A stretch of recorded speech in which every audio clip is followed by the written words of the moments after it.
Soal intensitas serangan Amerika Serikat Israel melawan Iran kami akan bahas bersama jurnalis Kompas TV yang mengamati pertahanan dan militer Julius Suman bersama Guru Besar Hukum Internasional Universitas Indonesia Hikmahanto Juwana.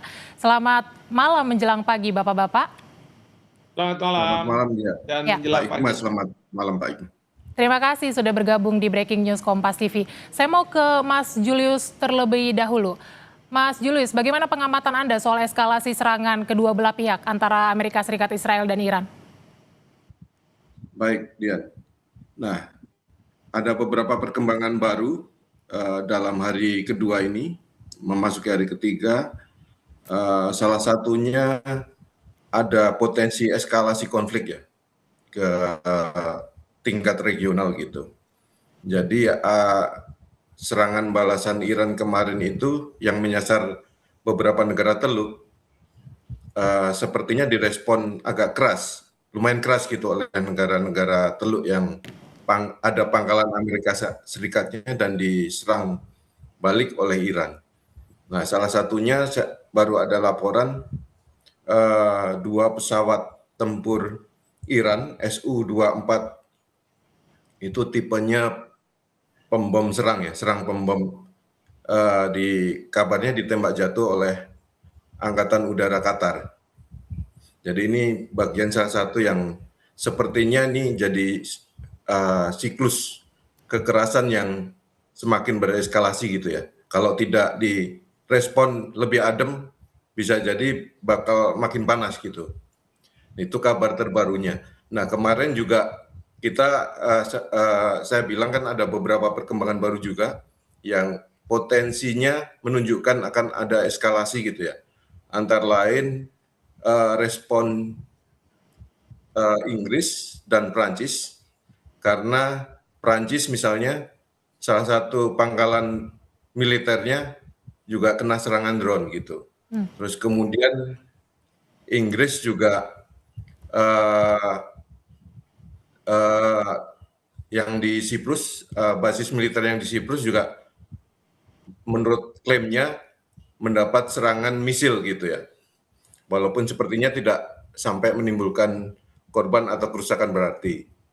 Nah, yang di Bahrain juga hampir nyaris kena. Nah, ini yang dikhawatirkan adalah terjadinya eskalasi konflik ke arah yang lebih panas. Oke. Nah, mungkin kedua belah pihak ini perlu membuka jalur komunikasi ya untuk mendinginkan suasana, untuk mengurangi efek kolateral dari perang ini gitu, dan meminimalisir perang konflik sebisa mungkin di area di area militer gitu ya.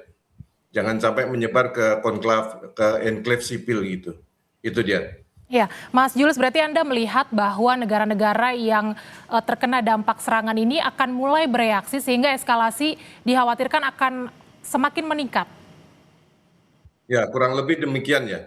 Jadi sejak hari kedua itu respon balik Iran, ya Iran memang berhak untuk melakukan balasan karena pemimpinnya dibunuh, terus kemudian negaranya mendapat agresi gitu ya.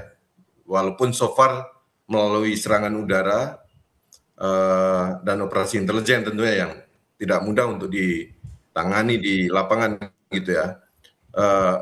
Namun demikian efek kolateralnya, efek siklus kekerasannya itu melebar gitu ke enklave sipil. Nah, seperti kita tahu kan kemarin ada serangan drone ke beberapa, misalnya hotel ada di Burj Al Arab gitu, terus kemudian di Dubai International Airport gitu ya. Nah, itu efeknya membuat respon pemerintah beberapa negara Teluk ini bereaksi lebih keras. Dari awalnya mengimbau untuk intinya mendorong Iran maupun Israel dan Amerika Serikat ke meja perundingan, kini mereka harus merespon balik. Karena beberapa pernyataan pejabatnya, misalnya di Qatar, gitu ya, meresponnya ya dia bilang gini, kalau diserang ya kami punya hak untuk bela diri juga gitu. Seperti itu argumentasinya. Maka hari-hari ini kita melihat reaksinya lebih keras lagi karena pemerintah Qatar tadi ya ada kabar selain bela dirinya adalah mencegat misil-misil yang masuk atau serangan drone menembak jatuh, tapi sekarang jadi lebih aktif lagi gitu. Hmm. Makanya kita dengar kabar hari ini, kita belum lihat buktinya ya, maksudnya saya belum lihat buktinya, mungkin juga sudah ada, tapi tadi kayak Al Jazeera sudah memberitakan juga bahwa Angkatan Udara Qatar menembak jatuh 2 pesawat pesawat serang pembom Su-24MK milik Iran gitu. Oke, baik, Timur Tengah akan semakin bergejolak dalam konflik ini, tapi saya mau ke Pak Hikmahanto dulu. Pak Hikmahanto, pasca tewasnya pemimpin tertinggi Iran, Ali Khamenei, Iran memang sudah memiliki Dewan Kepemimpinan sementara. Tapi bagaimana Anda melihatnya? Apakah kekosongan kekuasaan, kita katakan seperti itu, membuat posisi Iran seperti apa? Apakah menjadi rawan dalam serangan Amerika Serikat Israel, atau Anda membacanya seperti apa? Situasi Iran, posisinya dalam kekosongan kekuasaan ini? Pertama, yang pasti tidak ada kekosongan kekuasaan ya, karena di masa transisi ini itu kan ada 3 figur tadi yang sudah disampaikan yang memegang tampuk pemimpin, yaitu presiden secara kolektif kolegial, saya duga, kemudian ketua kehakiman dan kemudian wakil dari mullah. Nah, sambil menunggu siapa yang akan menjadi pemimpin pengganti dari Ayatollah Ali Khamenei. Itu yang pertama. Yang kedua adalah dalam konteks seperti sekarang ini, Amerika Serikat mencoba untuk melakukan backdoor diplomacy, melakukan semacam negosiasi agar pihak Iran mau menyerah, kira-kira seperti itu, dan serangan akan dihentikan, tapi akan ada tuntutan-tuntutan. Jadi ini mengikuti pola yang ada di Venezuela, di mana ketika Maduro dicokok, begitu ya, kemudian wakil presiden dijadikan presiden, dan kemudian oleh pihak Trump dikatakan Anda boleh menjadi presiden, tetapi Anda harus melakukan berbagai hal yang dikehendaki oleh Amerika Serikat. Nah, mungkin ini yang akan dicoba oleh Amerika Serikat, tetapi ada Sekretaris Dewan Keamanan Nasional tertinggi Iran, Ali Larijani, itu yang mengatakan bahwa tidak, kita menolak negosiasi dengan Amerika. Jadi ini yang kemudian dalam pernyataan dari Presiden Trump ketika mengumumkan ada 3 prajurit yang gugur dari pihak Amerika Serikat, dia mengatakan bahwa perang ini akan berlangsung agak lama, tidak seperti kayak di Venezuela cuma 300 menit, tetapi ini bisa sampai 4-5 minggu ke depan.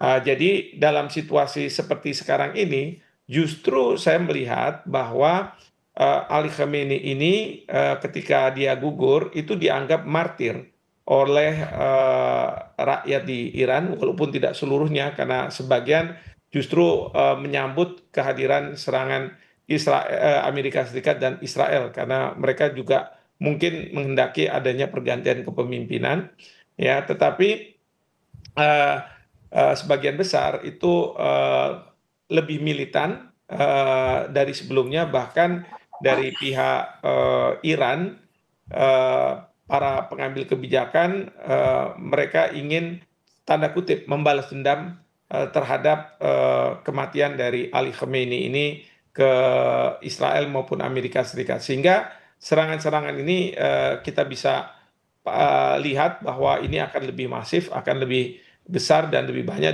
dari pihak Iran. Dan ada 3 titik yang dituju oleh Iran, yaitu di Israel sendiri, lalu pangkalan Amerika Serikat, dan tentunya nanti kapal-kapal induk Amerika Serikat, seperti itu. Ya, Pak Hikmahanto, saya mau kembali soal Dewan Kepemimpinan sementara kan sudah mengadakan pertemuan begitu ya untuk menggodok siapa yang nanti akan menggantikan Ali Khamenei. Anda melihat apakah dalam proses penggodokan penggantian pemimpin ini Donald Trump memang punya power untuk bisa mengintervensi? Ya, sebenarnya Donald Trump tidak akan mengintervensi prosesnya, tetapi dia ingin melakukan negosiasi agar pemimpin baru seperti juga Wapres di Venezuela untuk tidak melakukan perlawanan. Sehingga kalau tidak melakukan perlawanan, dia akan mengatakan Anda boleh menjadi pemimpinnya, tetapi ikuti apa yang saya mau. Apa yang dimaui oleh Amerika Serikat adalah berkaitan dengan masalah senjata nuklir. Mungkin juga Amerika Serikat menghendaki agar pemerintahan di Iran tidak membiayai lagi proksi-proksi mereka yang menyerang Israel, Hamas, Hezbollah, dan Houthi begitu. Dan kemudian kalau bisa ya membuka hubungan baik dengan Amerika Serikat dan kemudian juga Israel, karena Israel menghendaki seperti itu. Walaupun kalau dari sisi Israel inginnya terjadi perubahan rezim, tapi bukan sistem mullah tentunya, ya, karena di apa namanya pada saat perangan seperti sekarang ini kan Reza Pahlavi yang merupakan anak dari Syah Iran itu muncul dan dia ingin merubah sistem yang sekarang ada, sistem mullah ini menjadi sistem kerajaan seperti pada waktu Syah Iran, bahkan benderanya juga akan dirubah dan lain sebagainya. Jadi sistemnya berubah sama sekali. Dan Reza Pahlavi sudah menjanjikan bahwa 3 hal kalau dia menjadi presiden atau pemimpin tertinggi di Iran, ya 3 hal. Pertama adalah dia akan melakukan hubungan yang lebih baik dengan Amerika Serikat dan Israel, mungkin juga membuka kembali hubungan diplomatik. Yang kedua, dia akan menghentikan pengayaan uranium dan pengembangan senjata nuklir. Dan terakhir, yang dia janjikan adalah dia tidak akan lagi membiayai dan apa namanya memberikan logistik pada proksi-proksi yang selama ini didukung oleh Iran melawan Israel. Tadi Hezbollah, Houthi, dan Hamas. Seperti itu. Oke, tapi selain itu ada juga sejumlah nama yang mencuat, Pak Hikmahanto. Kita tahu diantaranya ada anak Khamenei, kemudian juga ada cucu pendiri Republik Islam Iran ya, Hasan Khomeini, dan juga sejumlah ulama-ulama besar begitu, ada sejumlah kandidat. Mana nama yang paling punya kans untuk menggantikan Ali Khamenei yang kepemimpinannya sangat karismatik? Ya, kalau misalnya terhadap 4 itu, ini dengan catatan bahwa sistem yang berlaku adalah sistem mullah, ya. Jadi bukan sistem yang dikendaki oleh Israel, yaitu menggantikan dengan sistem kerajaan dan mengembalikan Reza Pahlavi di dalam singgasana kekuasaan di Iran. Nah, dari 4 itu saya sendiri tidak punya akses, ya. Mana yang lebih banyak punya kans gitu ya. Tapi dalam berita-berita yang saya pantau, ini yang perlu kita ketahui apakah hoax atau tidak ya. Kemarin itu dari putra Ali Khamenei yang potensial menjadi pemimpin gitu ya, menggantikan ayahnya, ternyata dinyatakan tewas gitu ya. Saya tidak tahu apakah informasi ini benar atau tidak. Karena pada saat sekarang ini banyak berseliweran berita yang kadang-kadang kita harus verifikasi karena banyak juga yang hoax ya. Salah satunya adalah katanya kapal Abraham Lincoln itu sudah terkena misil gitu ya, terkena rudal. Tetapi hal ini dibantah oleh Command Center Amerika Serikat. Jadi saya tidak tahu persisnya seperti apa. Apakah beliaunya masih ada, tapi kalau misalnya beliaunya masih ada pun saya tidak bisa memberikan komentar siapa di antara 4 itu yang memiliki potensi yang sangat besar. Demikian.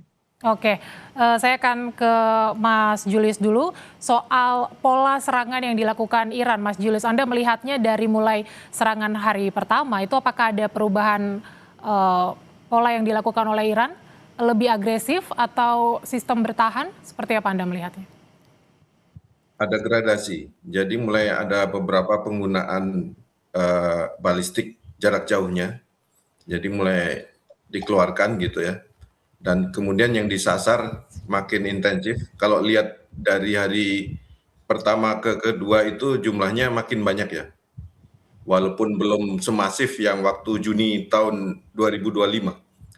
Ketika Iran menyerang balik ketika diserang pada Juni 2025 dari intensitasnya ya. Tapi dibanding hari pertama kemarin dan hari kedua lebih banyak Cuma ini kan terbagi ke banyak sektor ya, tidak cuma yang diserang Israel, tidak cuma yang diserang, tapi juga beberapa pangkalan yang tersebar di Teluk, di beberapa negara Teluk. Jadi tidak terlalu, jadi mungkin secara manajemen pengaturan untuk titik penyerangan itu harus diatur sedemikian rupa supaya tetap mengancam, tapi juga efektif gitu ya dalam segi targetnya, tapi terbelah gitu, tersebar ke beberapa titik. Terus kemudian baik itu misil jarak pendeknya, menengah maupun yang jauh gitu ya. Nah, terus kemudian penggunaan drone ini sebetulnya cukup efektif dalam hal begini. Drone ini biaya produksinya murah, sekitar Shahed 136 itu efektif membuat kepanikan sebetulnya. Dan kerusakannya juga lumayan, menyasar objek militer maupun seperti yang kita lihat di video amatir beberapa objek sipil gitu. Dari segi ongkos murah banget, 20.000 sampai 50.000 dolar. Nah, ini dilemahnya buat negara yang diserang, negara-negara Teluk yang diserang. Mereka punya beberapa sistem pertahanan udara seperti rudal Patriot, tapi mikir-mikir kalau mau nembak dengan itu untuk menjatuhkan drone-nya, karena biayanya operasionalnya mahal banget gitu, puluhan juta dolar. Gitu. Ada yang Patriot itu 4 juta dolar untuk operasinya, sementara untuk rudal-rudal yang anti pertahanan yang lebih canggih seperti THAAD itu bisa 12 juta dolar gitu. Jadi berbanding sangat jauh dengan Iran. Jadi Iran sengaja sepertinya pakai taktik ini untuk mencari respon serangan pertahanan udara lawannya yang disasar ini, dipancing dengan itu. Jadi mungkin akan ada celah bolong di situ. Satu dilemanya buat yang diserang itu mikir-mikir karena ongkosnya terlalu besar untuk meladeni drone gitu, untuk menjatuhkan drone. Nah, nanti Iran unggul di situ taktisnya, menyerang dengan menggunakan alutsista yang berbiaya rendah. Nah, tapi ini kombinasi juga. Nanti diserang drone, kemudian setelah drone-nya duluan, nanti balistik atau rudal lainnya dipakai juga gitu. Jadi akan cukup menggentarkan ya. Oke. Nah, ini yang dialami beberapa negara Teluk itu ketika diserang dengan drone, sepertinya ada yang dilolosin gitu aja gitu. Karena mungkin kalau pertimbangannya jatuhnya di daerah yang kira-kira bakal tidak menimbulkan banyak korban jiwa, bisa jadi ya akan diloloskan gitu saja. Tapi kalau kira-kira bakal mengenai area yang misalnya yang padat, ya ada warganya atau padat penduduknya, akan di-intercept gitu ya. Kurang lebih seperti itu. Oke.